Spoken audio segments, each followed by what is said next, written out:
He'll be back directly, Granny. I got him running. Running where? Ooh, into town, back, uphill, downhill, around the golf pasture. What you trying to do to that boy? This morning you had him swimming up and down the cement pond like he was chasing a catfish. I'm just testing him, Granny. See, he thinks he's got a hankering to go courting. Courting? Jethro? Yep. What girl is he hankering to court? Well, I don't think he's got a girl yet. He's just got the hankering. That young'un ain't ready for courting. Maybe he is, maybe he ain't. That's why I'm running him and swimming him. I figured to dull his edge a mite. Then if he still feels like chopping wood, he's ready. Yonder he comes. He don't look tired to me. Me neither. I don't think he's going to be able to stop.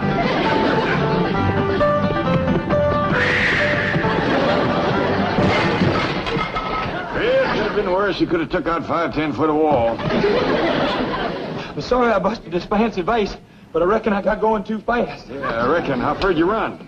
Oh, I figure 15, 20 miles. Top speed? Oh, no, sir. I stopped once. Well, there were some fellas digging this here ditch, and they looked right tuckered. So I dug them a block or two a ditch while they rested. But I run extra special fast the rest of the way home to make up for it. We seen you. And heard you. Well, boy, you swum about 5 miles, run 15 to 20, dug a couple blocks of ditch. How do you feel about courting right now?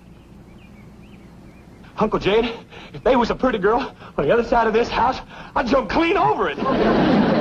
He's ready. Here you are, Paul. Thank you, Ellie. Now then, Jethro, let's talk about courting.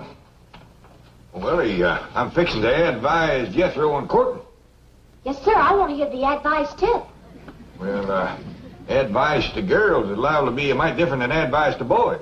Well, different how? You go ask your granny. Yes, sir. Granny? Close that door. Hey! What you doing in there? I'm listening. What for?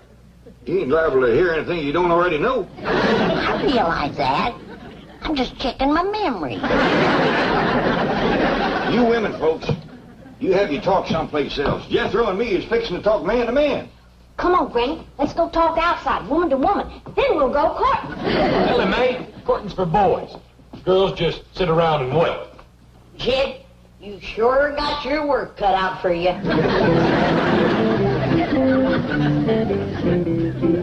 Now then, Jethro, how much do you know about courting? Well, it's kind of simple. You find a girl, and then you marry her. Boy, I want to tell you something. There's a whole heap of in-between. Like what? Like finding the right girl, for one thing. Sometimes that ain't so easy. Well, Uncle Jet, how will I know when I find the right girl? Well, the way it happened to me, I knew just like that. I looked at her, she looked at me, and music commenced to play. Well, where was the music coming from? From our hearts, I reckon. Well, I ain't never heard no music come from my heart, or no one else's neither. Of course not, because you ain't met the right girl yet. But when you do, you'll hear it. I heard a bell ring. Does that mean something? Means somebody's calling. Kid Clampett speaking. Hello, Mr. Clampett. Jane Hathaway here. Did I by any chance leave a large brown envelope there last evening? Yes, ma'am. It's right here by the window. Good. I'll have Miss Trigo drop over to... Is Jethro there? Yes, ma'am. He's right here. I'll drop over and pick it up. No call for you to do that. I'll have Jethro fetch it right down to the bank to you. Uncle Chad, I want to commence courting. Just a minute. The bank is a fine place to commence. There's lots of pretty girls work there. Oh? Oh, yeah. Jethro will be down directly as soon as he washes up and puts on his good clothes. Well, no bother at all. Bye. Diggity dog! I'm going to carry this down to the bank, and I'm going to carry me a girl back. Whoa, whoa. It ain't as simple as all that. Even if you should find the right girl, you got to make courting talk first. I do? Why, of course. Well, Uncle Chet, how do you make courting talk? You got to kind of sidle into it. Like you start off with, nice day, ain't it? And then you work around to where it looks like it's going to be a nice night, or a walk, or a drive, or a dance. And, of course, along the way, you got to throw in a couple of, my, ain't you pretties, and get your dandy dancer. We talk like that. I'll get you on now, Uncle Jed. All right, boy. You got enough to get you started. Yes, sir. Some girl is in for a mighty spirited courtship.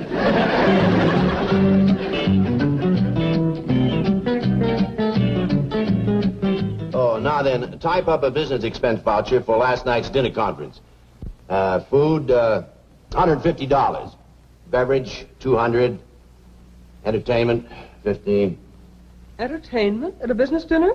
Guest speaker. Gave a very interesting demonstration of the 27.5% depletion allowance benefits. I'd better make a note of his name. Of course, C.D. Laverne.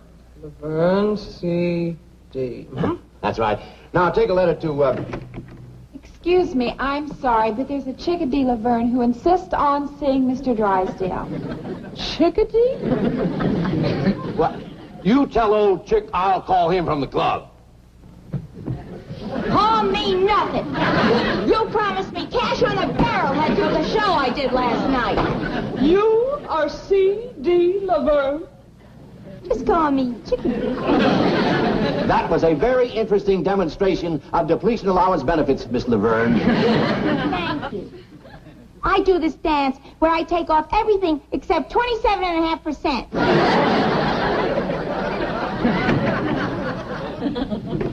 Howdy. Well, howdy to you. You're Jethro, aren't you? Yes, ma'am. You hear any music? No, should I? Well, yeah. I should, too, but I don't, darn it. Well, if you'll wait, I'll hum something for you. What do you say, Chief? Oh, Jethro, how nice to see you. Oh, howdy, Miss Jane. Something wrong? No, just listening for music. What kind of music? What music? Harp music. Try me again, Jethro. Yes, ma'am. Janet, I'd like to speak to you in the pool. Cool? The secretarial pool. Let's go. I shall return, Jethro. Here you are, Chickadee. Oh, thanks, Mr. Drysdale. You know, for your next dinner, you ought to use my specialty act. The one I'm famous for. Mm-hmm. They bring out this great big egg. There's music coming from it. The MC says, "Here's Chickadee." And I pop out of the egg, and I go into my dance. Oh, cute, huh? Tried to chase Manhattan Bank. They love big eggs. You don't even have to hire an orchestra. Look, I got this little transistor radio. See? Watch. I tuck it in here. That's very interesting. Don't call us, we'll call you. Of course, for my specialty, I have to charge a little more. Those big eggs cost a lot of money. I'll keep you in mind. Hi. Hi. I hear it. I hear the music just like Uncle Jed said I would. Uncle Jed? Yeah, he said that I'd know you was the one just as soon as I heard the music. Oh, he caught my eye. Come on, let's go. Wait a minute, don't rush me. Oh, I forgot. It's a nice day, ain't it? I mean, it's going to be a nice night for a stroll, a drive, or a dance. I mean, you sure are pretty. And I bet you're a dandy dancer and lots of sweet talk like that. Come on, let's go.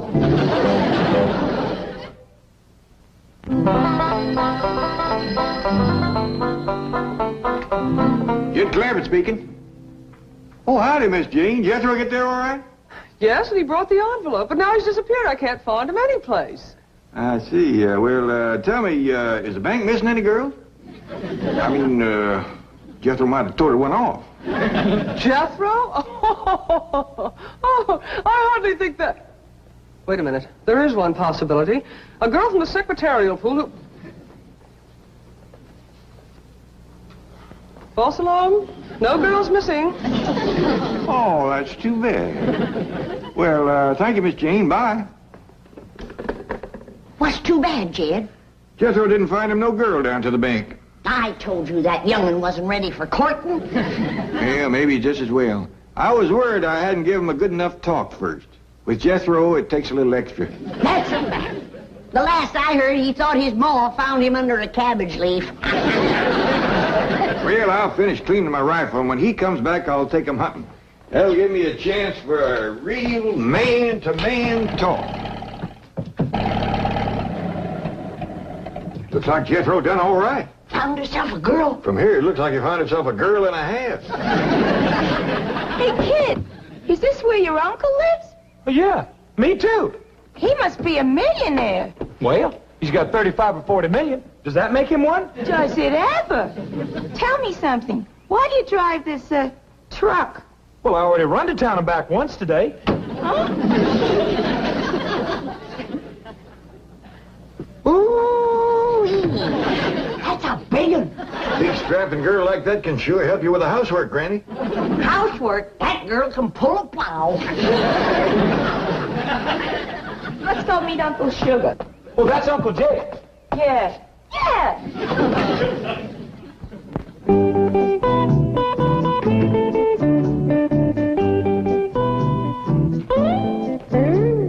Gee, I finally made it. A private engagement in a big Beverly Hills mansion. Oh, hey, hold on. You're not engaged yet. That's right. Where's your uncle? Hey, Uncle Jed, I done found her. Come see. Here she is, Granny. Jethro, stop your bell or Louisa coming. Here she is. I heard the music, just like you said I would, Uncle Jed. The girl, the one and only, Miss, I don't know your name. Laverne. Chickadee Laverne. Howdy there, Miss Laverne, Chickadee Laverne. This here is Granny. Howdy. Howdy. You people live here? You own this mansion? Yes, ma'am. They found oil on our place back home, so we moved out here. Oh, you're one of those oil millionaires. I played all over Oklahoma and Texas. You don't say. Well, this here's my daughter, Ellie Mae. Howdy. Honey, I don't want to worry you, but your fur piece is moving. This here is possum. Ellie Mae, take them critters outside. I told you again and again, the house is no place for them. Yes, sir, Paul. Well, when's the engagement? Tonight? Tomorrow night? I'm ready. Me too. Now, maybe we better get better acquainted before we start talking engagement. Why don't we all sashay out to the kitchen? Oh, come on, Miss Chickadee. I'll take you. What do you women folk think of her? Well, don't you think she's a little bit too old to marry up with Jethro, Pop? Of course she is. That kind of worried me, too, especially her talking about playing all over Oklahoma and Texas. Take a heap of years just to do that. She's about the right age for you, Jed. Granny. Yeah, why don't you marry up with her, Paul? Then I could have me a mom. You hush that kind of talk to both of you. She's Jethro's woman. He found her. According to what he told me, it was true love, too. He heard their hearts making music and everything. I still say she's too old for Jethro. Well, you can't tell about city women, Granny.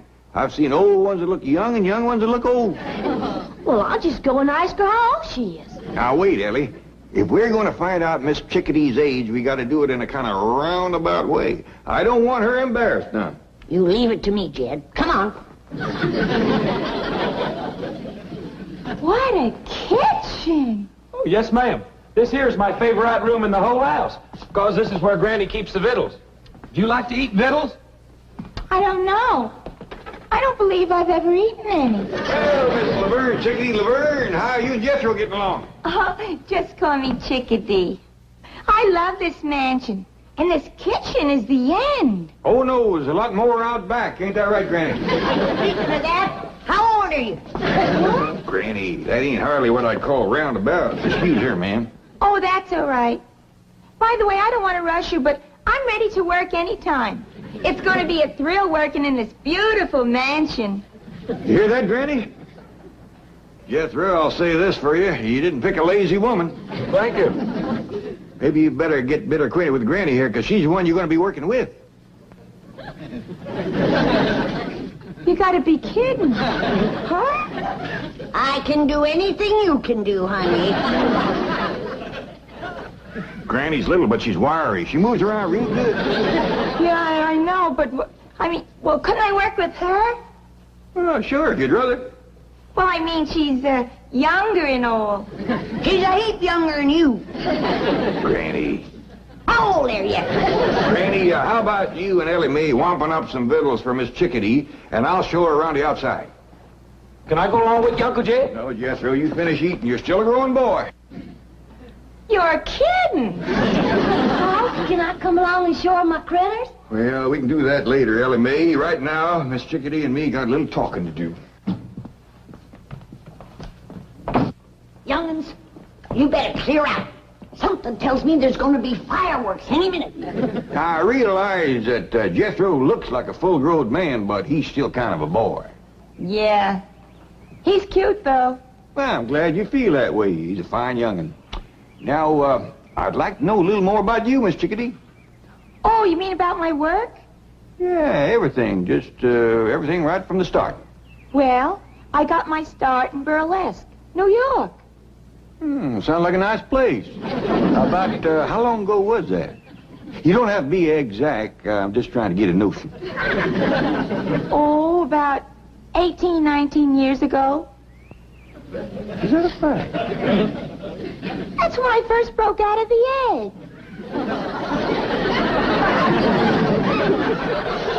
You come from an egg? Sure, you know about that, don't you? Oh, yeah, of course. I'll tell you what. Why don't you go over yonder and look around Cement Pond over there? I want to have a word with Granny. Oh, swell. I love this place. It's beautiful. Well, thank you, ma'am. I'll see you in a bit.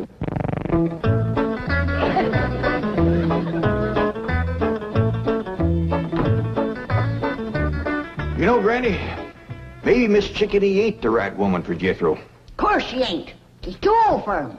Well, ain't that so much. Fact is, she's only a little older than Jethro. Who says? She said.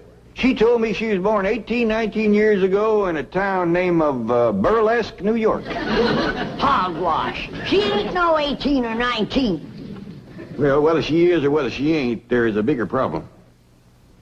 What's that? Well, what with Jethro thinking he was found under a cabbage leaf, and her thinking she come from an egg, I just don't see much future for them two.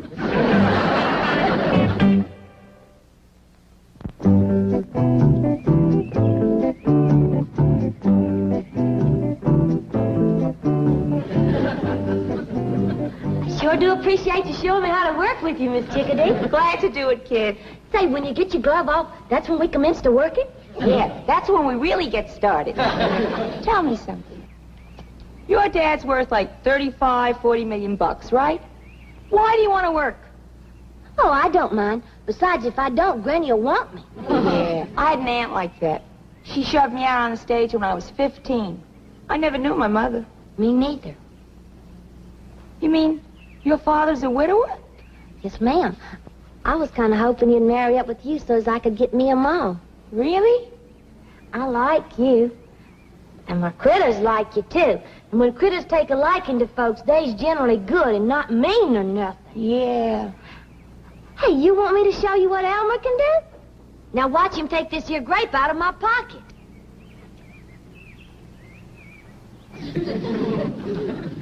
Say, he sure is clever with those little hands.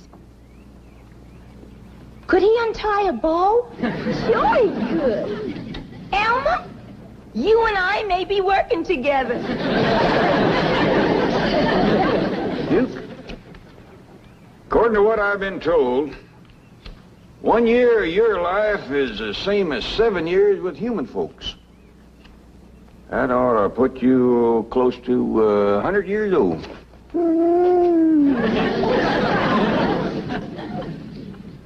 Well, I didn't aim to worry you none. It's just that if I'd lived as long as you had, I might be able to work out this vexing problem I got with Jethro and Miss Chickadee. Well, if this ain't a fine howdy-do. You sit there a-whittling like you ain't got a care in the world, when your own kin is fixing to marry up with a woman old enough to be his ma. I'm studying on the problem, Granny. Well, you better study fast, 'cause as soon as Jethro is done eating, he's gonna want to come in squirting.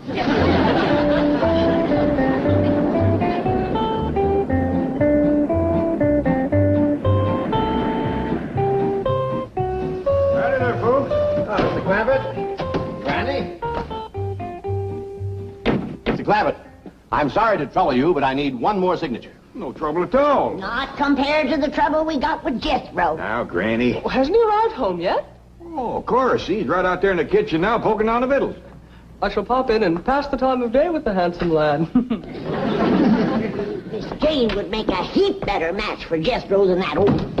Now, Granny, don't bother Mr. Drysdale with our family problems. Now, Mr. Clampett, as I've said before, your problems are my problem. I am willing and I hope able to help you in any way possible. Well, that's mighty neighborly of you to take so much interest, but... Don't think nothing of it. We bankers like to take as much interest as we can.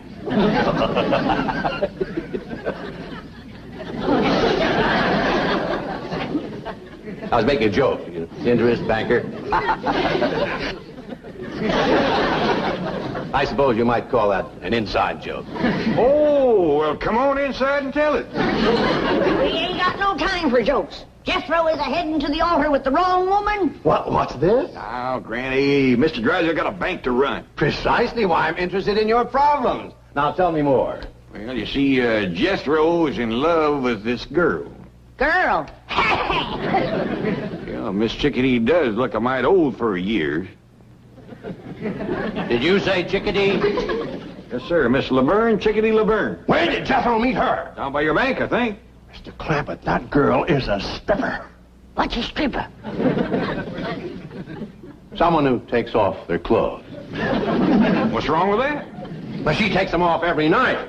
Well, I don't sleep in my clothes neither.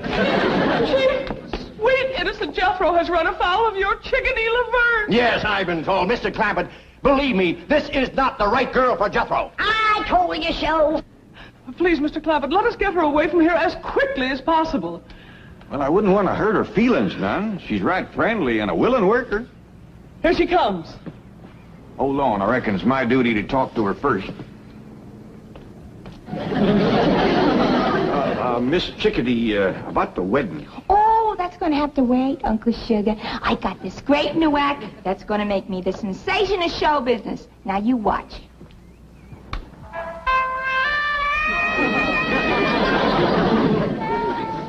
This is going to be a great act.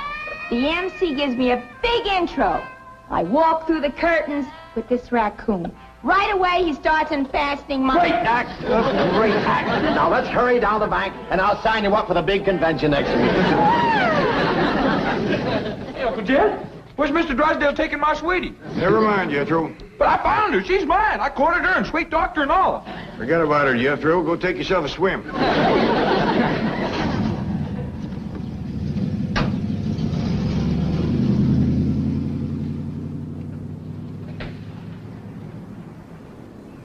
Well, we got shed of her. That's a blessing. More of a blessing than you know, Granny. I was falling in love with her. No.